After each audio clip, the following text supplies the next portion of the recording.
Hello, you're watching Context. I'm Dilek Tuna, and today we turn our attention to Istanbul, where the 17th International Defence Industry Fair is underway, showcasing not just Turkey's expanding military industrial capacity, but a growing relationship of defence collaboration among Turkic states. From the strategic steps of Central Asia to the security calculus of the South Caucasus, the fair reflects more than weaponry, it signals intention. As Kazakhstan, Uzbekistan, Kyrgyzstan, Azerbaijan and Turkey come together under the umbrella of the Organization of Turkic States, is the region now ready to forge a new frontier military and technical cooperation? What would that mean for the regional security architecture, and what role might the Caucasus and in particular Azerbaijan play in this evolving alliance? Joining me today to unpack are Mr. Kuat Dombay, Director of the Institute for Central Asia Studies and former diplomat, Mr. Michael Hilliard, Director of Defence and Security Analysis in the Oxus Society for Central Asian Affairs from Perth, Australia, and Mr. Hamza Azhar Salam. He's the editor at the Pakistan Daily from Baku, Azerbaijan. Gentlemen, a warm welcome to you all. Thanks. Thank you for having us. So let's start with the fair or the forum itself. Mr. Kuat, how significant is this fair for Turkey's defence export ambitions among OTS countries? This forum plays a very important role, particularly in this very moment, because the whole security architecture that it was in the Central Asian region before and now is completely different, and we see there is a growing military cooperation between Central Asian states, actually almost all of them. That includes not only Kazakhstan but Uzbekistan, Kyrgyzstan, and in Turkmenistan, interest to purchase modern weaponry, especially from Turkey. The latest developments and the changes in the war tactics and etc. is showing the need to onboard new drones, new military equipment facilities, and we really see this high interest through this participation in this forum. And Michael, I think the military cooperation will be really expanding strongly. Sorry. Yes. Okay. No, sorry, I cut you off there. Michael, is the OTS ready to evolve into a platform for defence cooperation, or is that still aspirational? I think there is always going to be some defence cooperation in there. A lot of these start making closer ties with both Turkey and Azerbaijan. And a lot of them have a lot of similar problems in common at the moment. Most of them are using Soviet legacy equipment and are requiring upgrade kits that, frankly, Russia can't quite fulfill the demands of. How deep that cooperation goes is still a big question mark, as if, let's say, it was to become a mutual defence treaty, something close to, let's say, the Shusha Agreement or NATO, well, that would probably cause problems with Kazakhstan or Kyrgyzstan, and would probably scare off Hungary as part of NATO, and Turkmenistan as well, who are currently observer states. So while I see there is some defence cooperation in this, I don't see it becoming anything close to what, let's say, a CSTO or a NATO at this point in time. Okay. And Hamza, what tangible steps have member states taken towards defence interoperability or joint production? Well, I think one very notable milestone which we saw in IDEF was the meeting of the defense industry heads. Now, already we've seen Turkish defense manufacturers operate in Azerbaijan. We've seen Kazakhstan produce Turkish drones. We've seen Uzbekistan also integrate Turkish drones into its arsenal. So there have been some tangible steps in terms of Turkey's exports, and showing how the OTS is no longer just an economic or a social or a political platform, but it's also a platform for military and technical defense cooperation. And could we see something akin to a Turkic defence alliance in the long term, or would that risk antagonising outside powers? Considering well, already that we've seen Sorry, that question was for Quat. Sorry. Since 3 out of 5 Central Asian countries are still within this joint defense union with Russia, of course, Kazakhstan in themselves, they have certain commitments and they watch out. So as the previous has mentioned, there is current level of cooperation is far from what could be talked into like a massive military and close cooperation. But what's important to see is that the whole tendency and situation will show that the trend of joint military production, as we have seen with Anka drones in Kazakhstan, the production of new military shipyard in Kazakhstan in Ural River, we will see this cooperation expanding definitely, especially within the perspective of the next 3-5 years. So the trend will be going upward to big extent because the Russia even now and the next following years will not be able most probably to provide itself as a supplier of military equipment due to its war with Ukraine. So this trend is really objective that the Central Asian countries will need to substitute Russia with alternative military and defense suppliers. That includes Turkey and China.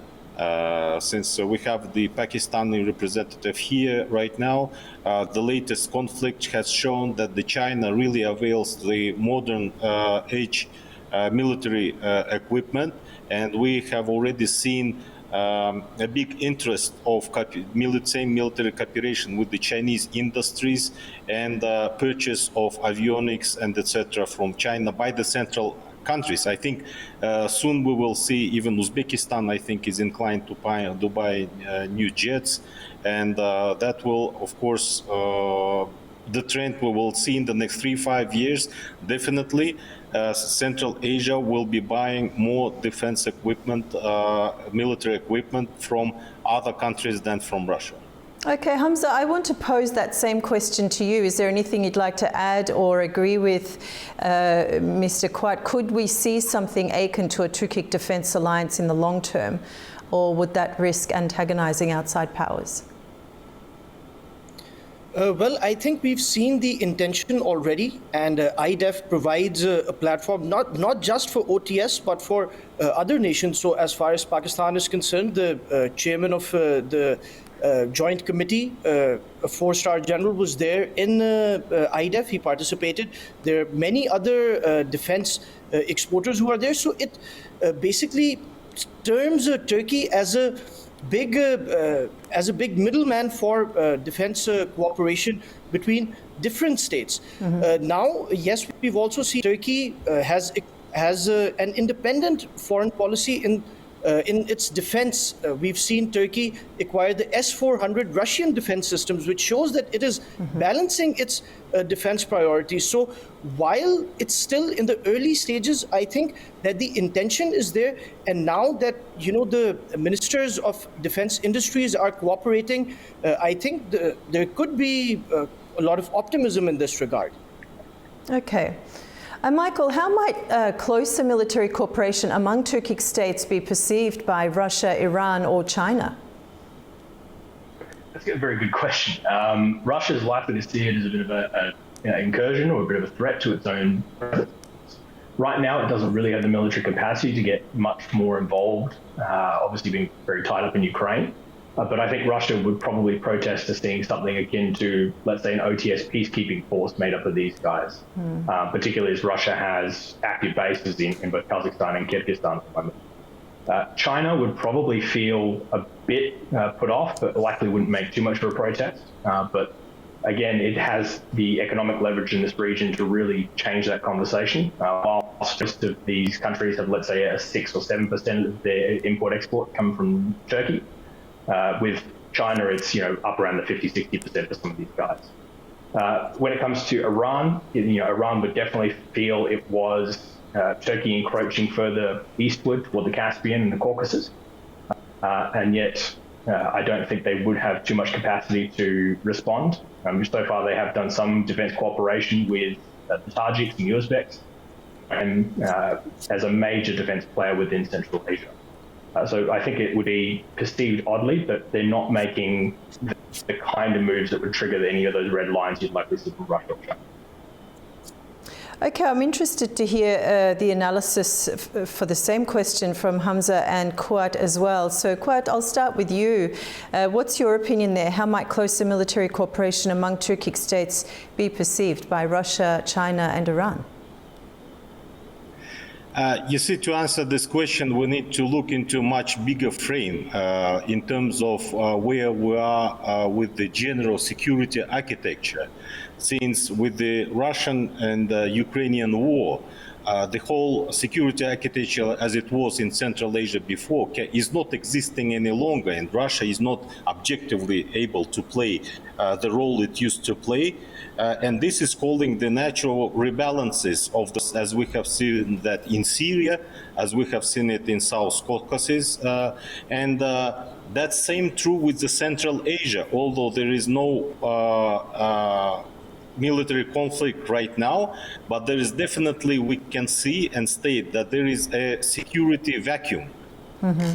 Considering that there is also trends going on, that's the strengthening cooperation between the within the Turkic states, as well as the China has started playing, it is the major trade partner for Central Asia. Its trade, Chinese trade with Kazakhstan and Uzbekistan is 30% more than for them with Russia. So for Kazakhstan and Uzbekistan, whose GDP is almost 80% of the whole Central Asia, China is more important for them.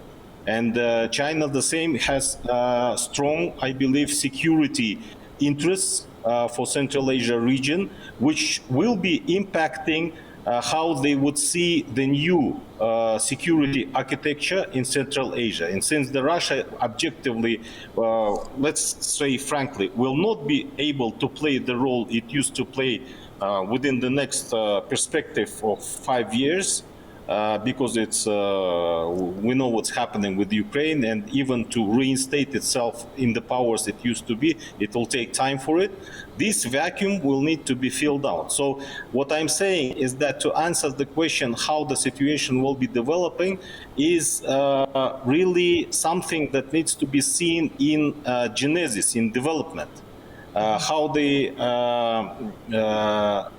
is a vacuum, and there is a new security agreement to be negotiated within this region.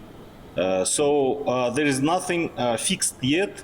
It should be seen in the transitional, I would say it is in transitional form right now. What will be coming out at the end is something really for different options to forecast. To what extent we will see the cooperation between the Turkic states will bring from cultural and economic to the security and defense cooperation, and the same what will be the stance of China for this region, and that's also tied up to the Chinese relations in terms of the trade relations, how it will develop with the rest of the Western world. Because I think it will affect Central Asia itself, because I think that we play very important backup in terms of energy for same China. So we have really, in terms of for city of Central Asia, we have this triangular interests, and what will it come? It is in transition right now. Okay. It is definitely not working as it used to be. How it will be, it's a question mark, and the matter of the next couple of years of development. Okay. And Hamza, same question to you. How might closer military cooperation among the Turkic states be perceived by Russia, Iran and China? Well, so far, military cooperation amongst the OTS states is still in the initial stages.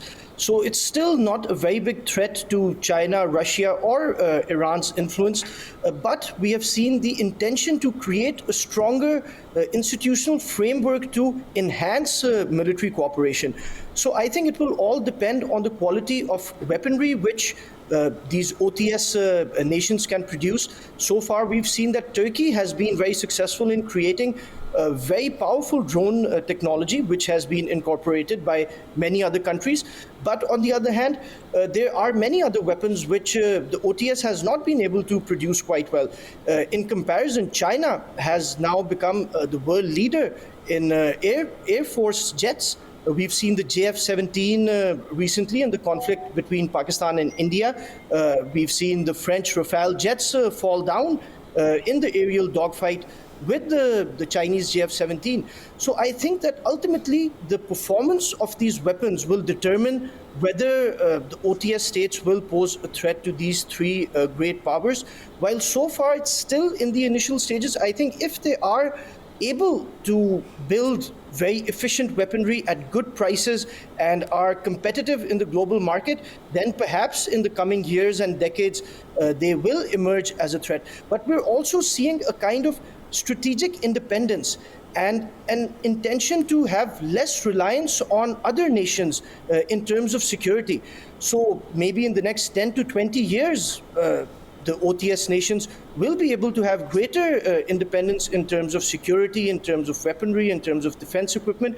But so far, I still think it's in the initial stages. Okay. And Hamza, is the Caucasus, particularly Azerbaijan, emerging as a strategic hub in this bloc? Well, yes, absolutely. You know, Azerbaijan has a very unique foreign policy.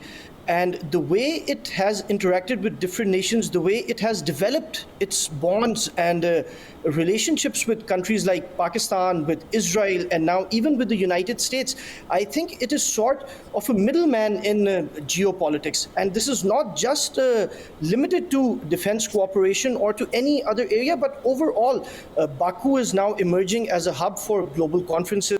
Is coming here for all walks of life. For Pakistan especially, Azerbaijan is a very, very important security partner. Pakistan has also sold JF-17 jets to Azerbaijan, showing how Azerbaijan has expanded its defense ties, its cultural ties, its economic ties with different nations, including Pakistan. So yes, I think in the future, not just in regard to the OTS, but in other regional and global blocs, Azerbaijan has a very important role to play. And Kuat, as Hamza very well emphasized and underlined there, Azerbaijan has modernized rapidly and gained battlefield experience. Is it in a position to lead or shape defense strategies within the OTS? Yes, definitely, and that has been already acknowledged, because Azerbaijan for the last even 10 years, as far as I know, military experts, they were ranking Azerbaijan as a leading country among the Turkic states. I mean, if we don't consider the Turkey itself, but Azerbaijan has mastered its military capabilities and stands strongly. And according to the last military purchases, same as from South Korea for tanks and the other equipment, it will be a further improvement. But with there is two things also, maybe, or another factor to consider is that with Azerbaijan, there is definitely will be the expertise exchange. I think we will see a lot of training for Central Asian officers taking training with Azerbaijan and Turkey. And another point is that I think it's important to know that Kazakhstan, being the largest country by economy in Central Asia, has been spending up to now less than 1% for its defense purposes, compared to almost 3% by Uzbekistan and Turkmenistan. And what we will definitely see, I think within the next 2-3 years, Kazakhstan will be bringing its expenditure for defense purposes up to, let's say, minimum 3%, which is threefold increase. And that will, let's say, it will be almost $10 billion a year that Kazakhstan will be spending for military purposes. And the biggest perspective to avoid same, let's say, tension with Russia, I think Kazakhstan will be be targeting the issue of domestic military production, whereas it will be interested to launch the joint ventures with Turkey, with China, or with Uzbekistan, because in that case, really, there won't be, let's say, so obvious concerns from Russia if the production with other countries will be based in Kazakhstan.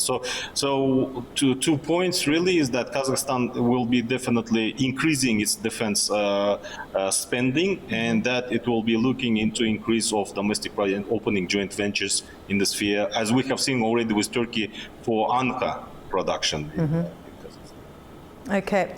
And Michael, what role could Azerbaijan play in military tech sharing or logistics for other member states? It's going to be quite difficult for Azerbaijan. For many years now, the Azeri military has been predominantly focused on areas towards the west and toward Armenia. The Navy has been comparatively less spent on. That is changing, as you can see from recent purchases and developments.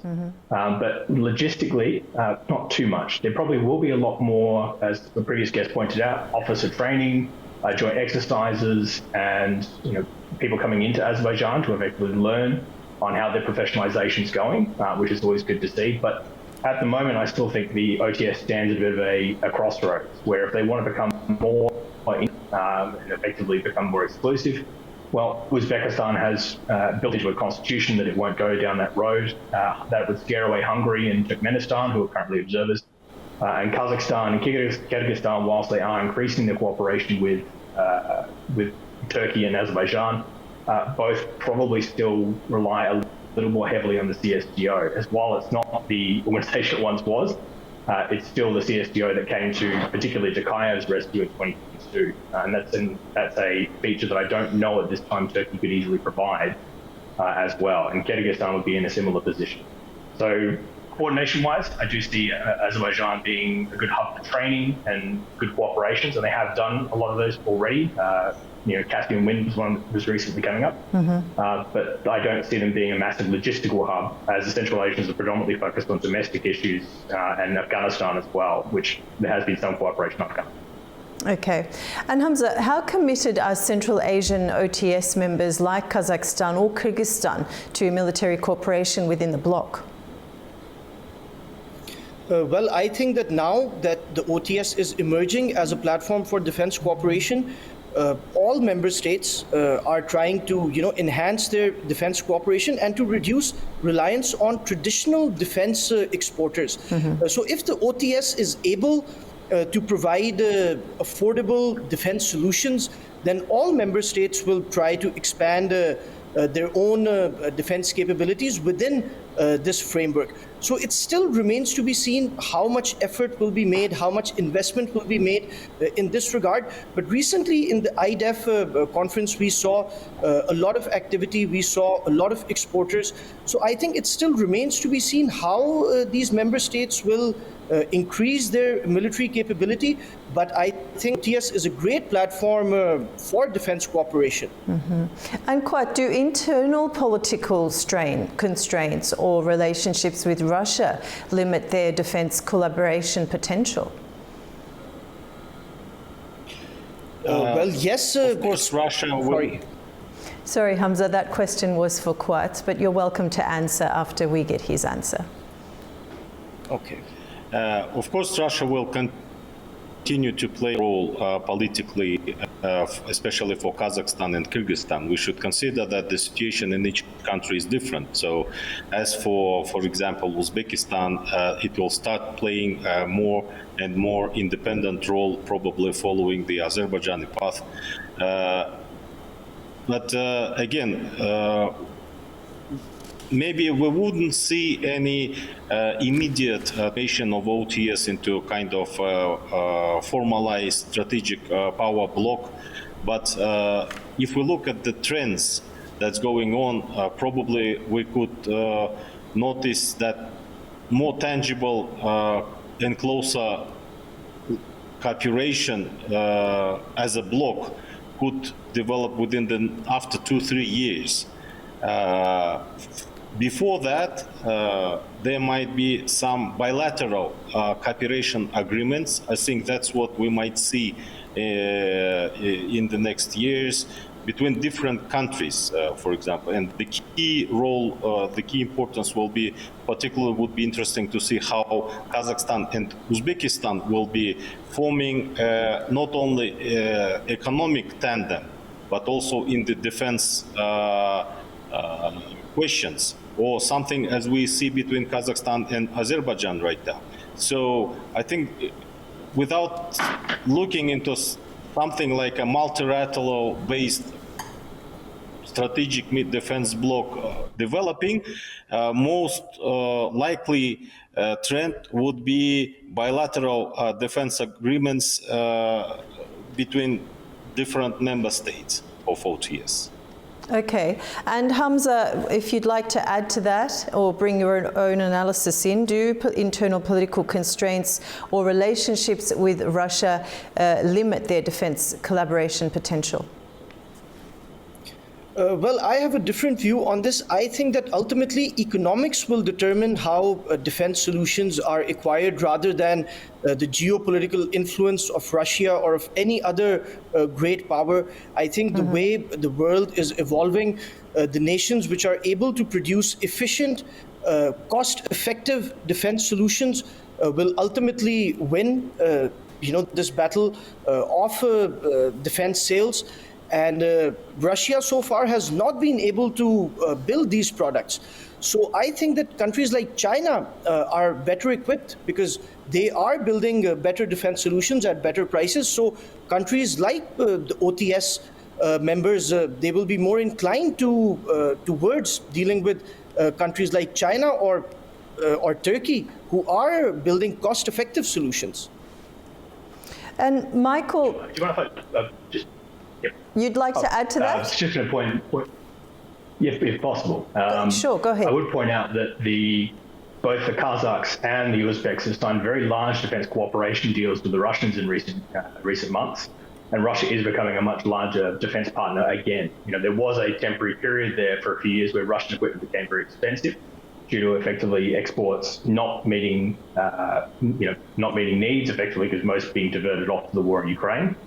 We're also seeing is that most of these deals being done between the Central Asian states and the OTS are bilateral deals. It's Uzbekistan and Turkey or Kazakhstan and Turkey. Whereas if you look at, let's say, the oil and gas industry, there's a lot more multilateral deals where one country would do extraction, another would do refining, another would do transport, which is probably the model Turkey wants. But so far there hasn't been much sign of interest in doing multilateral deals outside of some very small agreements between demining Karabakh and some talk about maybe having a mutual Afghanistan policy, but generally this has mostly been bilateral deals. Okay, so on the future of the OTS now, Michael, could military coordination become a formal pillar of the Organization of Turkic States? It could. Already we've seen Turkey and Azerbaijan have, somewhat formalized defense cooperation agreements, as in, mutual defense with the Shusha Agreement in 2021. I can't see who else would jump onto that. Again, I think there's a massive barrier for Kazakhstan and Kyrgyzstan to join that alliance and jump in that far. Uzbekistan can't at the moment, and neither can Hungary or Turkmenistan. So I think this is a bit of a crossroads for the organization that whilst it could become a formal agreement, making it something akin to a NATO would probably alienate too many countries. And I think Turkey likes the fact that this is a growing organization and likes it to probably stay on a more economic and voluntary basis, because at that point you could start to see, let's say Northern Cyprus as an observer state, or Syria would be another candidate to put in this. So it is a decision where they want to go more stringent about it and slim it down to effectively just one or two nations, or go expand the organization and gain more soft power. But that may involve accepting that Russia and China will remain larger defense partners, particularly as if the war in Ukraine does end, Russian equipment will become a bit cheaper for the market again. With the Central Asians, they also like playing both sides off against each other.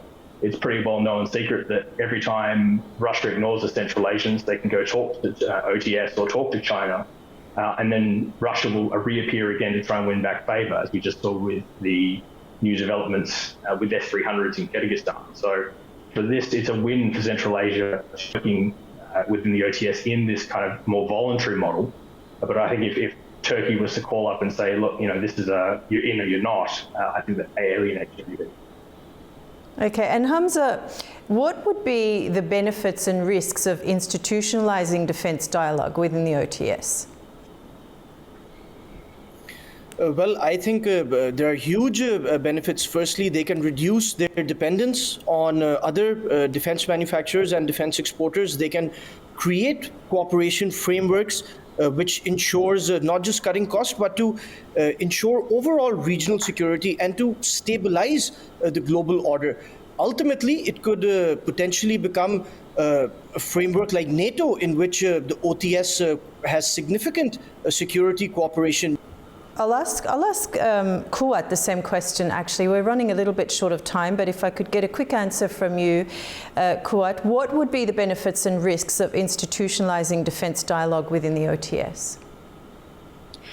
As I said before, what I see is really a security vacuum that's got created in the vast area of Central Asia that we see also different to previous time, that the economic interests of the countries is more with China right now, and there is a cooperation with Turkey going on. So I think the perspective of creating this bloc is really there, but as the most likely thing which will be developing will be probably the bilateral cooperation between same Kazakhstan and Uzbekistan, where their mutual interests are more tied up in terms of economy and external threats and internal issues, challenges. So that's what I see.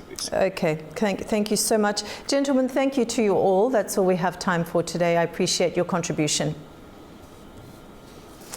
That's the end of the program for today. Until next time, thanks for watching.